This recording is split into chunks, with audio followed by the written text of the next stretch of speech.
Dans cette séquence, nous allons faire un exemple d'application de la règle 8 qui parle de diviser des fractions entre elles.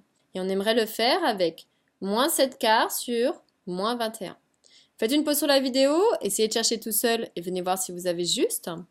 Donc ici, si j'observe, je veux une fraction. Donc ici, ma règle m'annonce que si je divise deux fractions entre elles, mon niveau de mon numérateur, il reste tel quel. Donc ici, le numérateur, puisque je vois que le signe divisé, il est ici par rapport au signe égal, ça veut dire que le numérateur, c'est ça.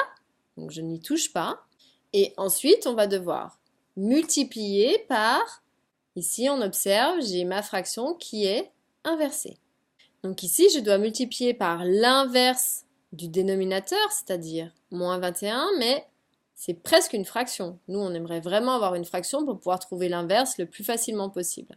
Or, moins 21, c'est moins 21 divisé par 1. Donc si je fais l'inverse, ça veut dire que ça devient au numérateur, ça devient au dénominateur, donc ça va faire 1 sur moins 21. Donc en continuant, on observe qu'on a une multiplication. Donc je sais dans ces cas-là qu'on va multiplier les numérateurs entre eux et on va multiplier les dénominateurs entre eux. Ça, c'était la règle 6. Allez revoir cette règle si elle n'est pas encore acquise.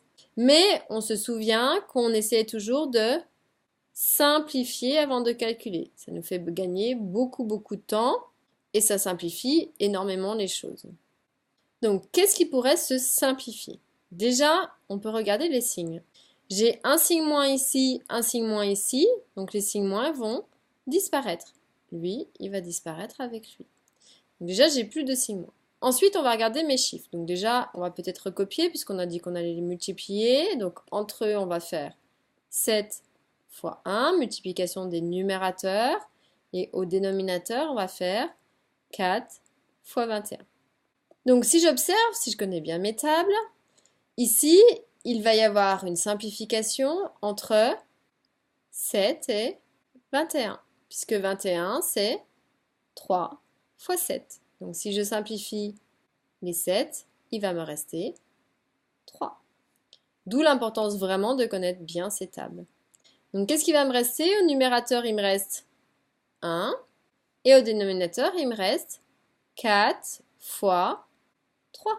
Mais 4 fois 3, ça va faire 12. Donc voici la fraction irréductible du D.